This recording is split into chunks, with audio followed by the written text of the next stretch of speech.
For recall, you're going to say, Tippy, come. Yes, and then as soon as he turns and looks at you, you're going to mark yes, and then begin praising him all the way to you, and then Tippy, reward. come. It's really Yes, important that you get that yes, and as soon as he looks, that's what helps get him moving, because he knows yes means he did something right, and he's going to be rewarded Tippy, for it. come.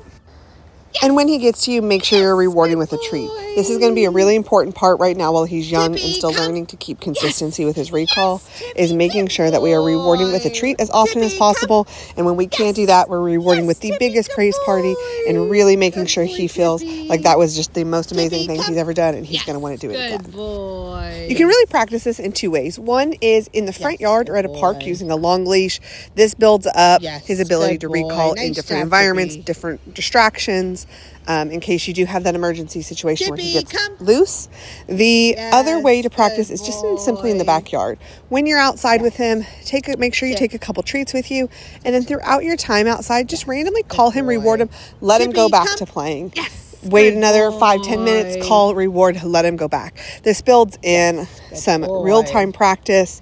It builds in check-ins, and it just helps build his ability to recall and check in with us whenever we ask. So practice in both of those ways, and then make sure at least 50% of the time, if not more, you're also making sure that when he is recalled to you and he comes, that he sits, and then you reward him for that. And then you're reaching, grabbing him, his collar or harness, and then rewarding him for letting you grab him.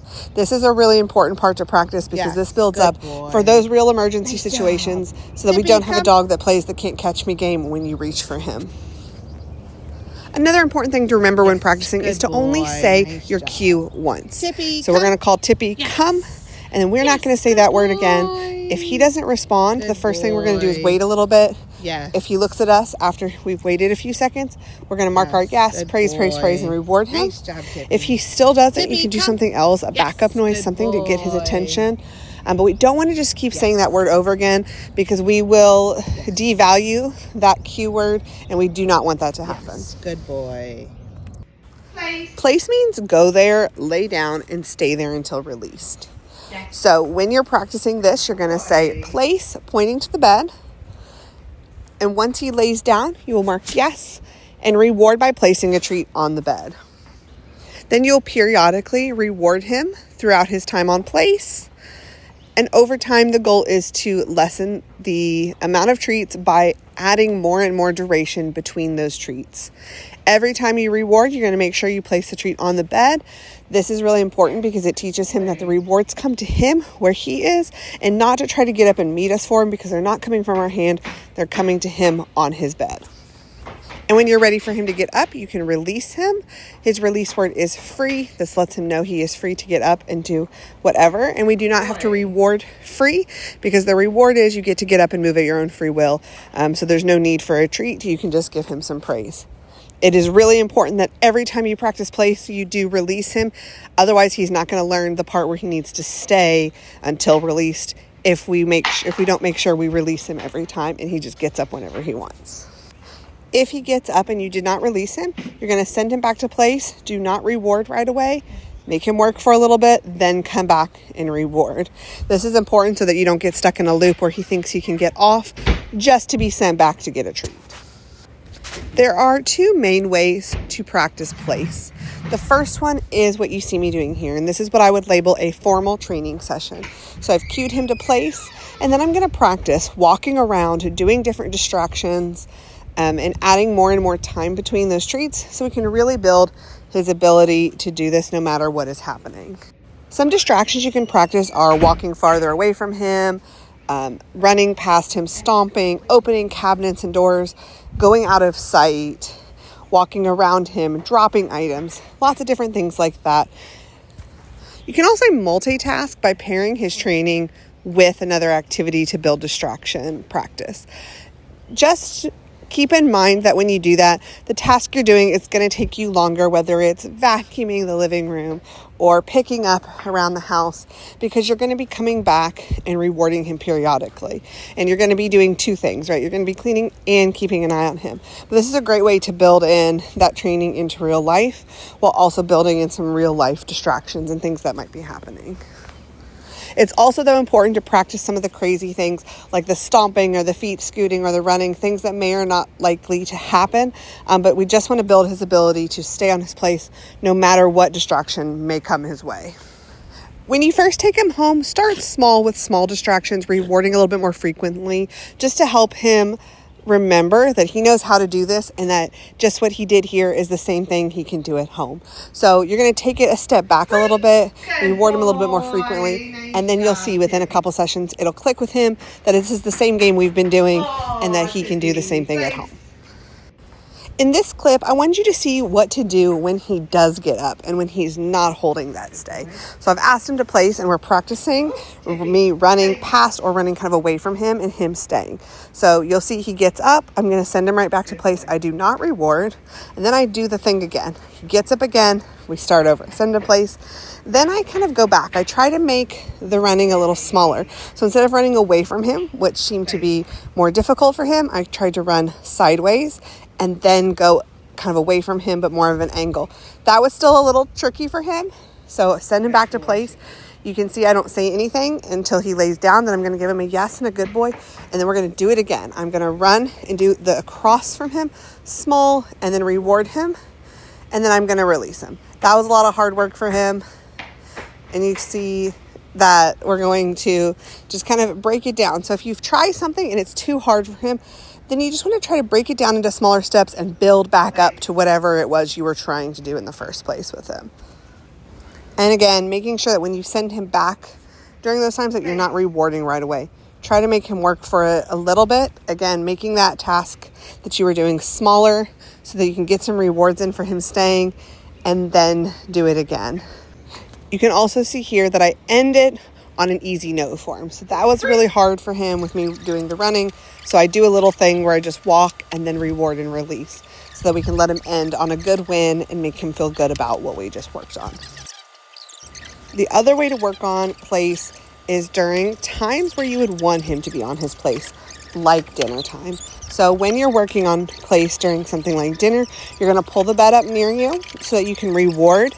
And then you're going to cue him to place, just like we did in those other training sessions. And then you're going to do your thing. And then you're going to periodically be rewarding him. If he gets up, send him back. Do not reward. Wait a little bit, and then continue rewarding. Again, this is really important to build in these contexts where you'll want him to stay so that he's able to do it no matter what the distraction, whatever the thing is. When we've asked him to stay, he knows how to stay on his mat. The really fun thing about doing it in these contexts regularly is that dogs pick up our patterns really, really well. And so if you start to do this every time you sit down for dinner at the table, what you will see is that he starts to kind of anticipate it. So when he sees you guys getting ready for dinner, he'll be heading to his placemat as long as you've already put it out, because they know that that's what's expected. And he has done that here. He knows that at dinner time, we are going to do place while we eat, and that if he's on his place, he'll get rewarded. If he is not on his bed, he is not getting anything. And so you'll see them start anticipating that and noticing the signs that that event is coming, like you're getting ready to sit down at the table, you're getting food, and then you'll see him going ahead and going to his mat and waiting. And that's the really awesome thing about this, is because he'll start to kind of learn that is just what we do. When you guys are at dinner, I go to my place. And so it's a really great way to let you know, like, you see that he understands what's happening, and it's just become habit and part of your everyday life. Just like in those training sessions, though, you're still going to need to reward pretty frequently, slowly spacing out how often those treat comes, the more you practice it. And if you're practicing every day, you'll be able to slowly wean down those treats week after week. If you have guests over and it's a little bit more exciting, you may have to go back to upping that reinforcement because the distraction is a little higher, and continuing to practice. And one last tip for place is that when you're eating dinner specifically and working on this, you are going to want to pick out a food that you don't mind touching and then touching your own food. Most of us aren't going to touch all those dog treats that smell like beef and whatever, and then touch our own food. So Pick something you don't mind. What I like to use is string cheese. It's the least messy thing. I can grab one stick out of the fridge when I sit down to dinner, and then throughout dinner, I'm just picking off pea-sized pieces off that stick and rewarding him. The other thing I love about using something like string cheese is it's something completely different and something we only use during dinner. So it makes it high value and something really exciting for him. So again, he knows that when I sit down for dinner, if he's on his bed, he's going to get rewarded with that cheese, and it's going to help motivate him and keep him wanting to do his place and stay there instead of trying to bother us for whatever it is we have. And if you want to continue to advance his place in a lot of distracting environments, you can practice this outside as well. That adds a whole nother layer to it. So you could do this in your yard or even at the park and practice just like you do in those formal training sessions, but outside. Same goes for if you want to take him to a patio restaurant. Just like we would do at dinner time at home, you're going to do the same thing, but in a new environment, which means you're going to up the reinforcement for a little bit to help him see that it's the same thing. We're just in a more distracting place. So we kind of have to up that payment. If you do plan on taking him to any kind of patio restaurant, my suggestion is always first to practice place in a park, at a picnic table, or even at a fast food restaurant in their seating outside. That way it's something that if it's not going well, you're able to pick up and leave if needed, and build up to actually going to a full patio restaurant where once you're kind of sitting down and you've ordered food, you're stuck no matter how it's going. Wait means stop and don't go any further. So when we say wait, we're drawing an imaginary line and telling them they cannot cross it. They can, however, be in any position. They can be in a sit, a down. They can even move around as long as he does not cross that line. So here at the stairs, I've told him to wait. I've gone up the stairs, and then I'm just kind of practicing moving around and him still staying behind that line. And then when I do reward him, I'm going to toss the food back behind the line. So similar to place, I want him to know that all the food comes to him where he is, back behind that line, and not to cross it to try to get to me. Then when or if I'm ready to release him through that line, I can use that same release word we use for place, say free, and that means he can cross that line. One really big difference with wait and place is that release. So while you're using the same word, place always needs released, and wait only needs released if you're letting them cross that line. So if I was going to go up the stairs and I was not going to allow him to follow me whatsoever, then I would never release him through that line. If I want him to come with me, I'm going to release him. And I do love practicing this on stairs for safety reasons. So we have a dog that is not tripping us going up or down the stairs. And Tippy definitely is always kind of in a hurry to get where we're going. And so having him practice kind of waiting at doors and at thresholds like that is really helpful for safety so he's not tripping you. Of course, another big safety thing for wait is the front door. So practicing this at the front door, same thing. I've cued him to wait. I'm moving around, walking around. He can do anything but cross that line. And then when I come back in, I'm going to make sure I shut the door and reward him. And then this time I don't have to release him because I'm not letting him cross that line. So only if I was letting him go out the door would I need to say free. If I'm not letting him go, then I'm just going to step out, do what it is I need to do, come back in, reward him, and praise him. And that's it. Of course, anytime there's a package at the front porch, this is a great time to practice this. And here with Tippy, we even practice what would happen is if I had a package that was really heavy and I needed to step away from the door to put it down, would he dart out? And of course, he did wonderful. And this is something we've worked this a lot on, but very proud of him for that. Good boy. And then, of course, when you are taking him outside on a walk or out to the back, you can always release him. So cue him to wait, open that door, and when you're ready, you can tell him free to let him know that he is free to cross that line. Good boy. So in these next videos, I wanted to show you what to do when you get him home. Because Tippy knows wait. He's done so good with this. We've worked hard on it for 2 weeks. But he's going to need some help learning that now he needs to do this same thing at your front door, at your gate, to your yard, and your stairs. And so when you go home, you're going to want to practice, but start small, just like you see me doing here. We're just kind of taking like a little step back to an easier setup, and then moving him quickly through that back to where we left off with him. So you're just going to go to the front door, open it, tell him to wait, open it a little bit, shut the door, reward him. open it a little bit more, shut it, reward him. And just do that a few times to make sure that he's connecting, that it's the same game he did here. Now he's going to do it at home as well. So here I'm just kind of demonstrating those like kind of baby steps that you'll take as you go home and practice. If at any point he tries to cross through the door, you're going to quickly shut the door, stand between him and the door, back him up, and then start over.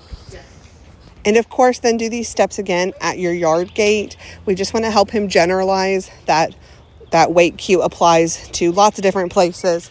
But again, he knows how to do it here. We just need to help him generalize that it's the same when he goes home with you. So you're just going to take this baby step back, do a session or two with him, making it a little easier. And then you should be able to jump back right to where I left off with him, which is I can walk pretty far away, leave the door open for quite a while before rewarding. You also want to make sure that you practice the motion of walking towards the door of the gate and cueing wait, so that it's not just such a clear, oh, we're sitting at the door, he's sitting nicely, and we've asked him to wait. We want to make it a little bit more loose, because in real life, that's what it's going to look like. You're heading towards the door. You want to be able to cue him to wait and continue on doing what it is you're doing. And I also wanted to go over with you kind of next steps. As you take him home, he's settled in, he's doing well with what he's learned here. What you can do next to keep on going with this wait and make it more of an automatic stop at the door versus having to cue him to wait.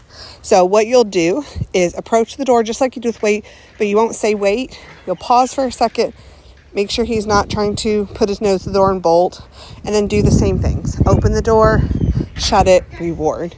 But this time you're not saying any words. The cue to him that he should wait is that you are at the door and the door is opening. So you'll do this at the front door, at the gate, slowly building up, just like we did with the wait cue.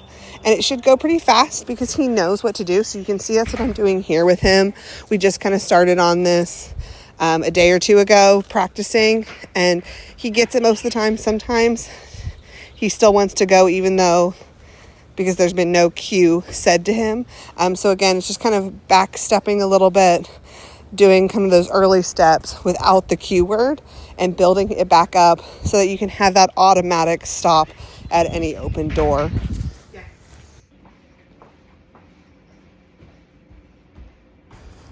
And here you'll see I kind of combined the in motion towards the steps. He automatically stopped. I did not cue him to wait.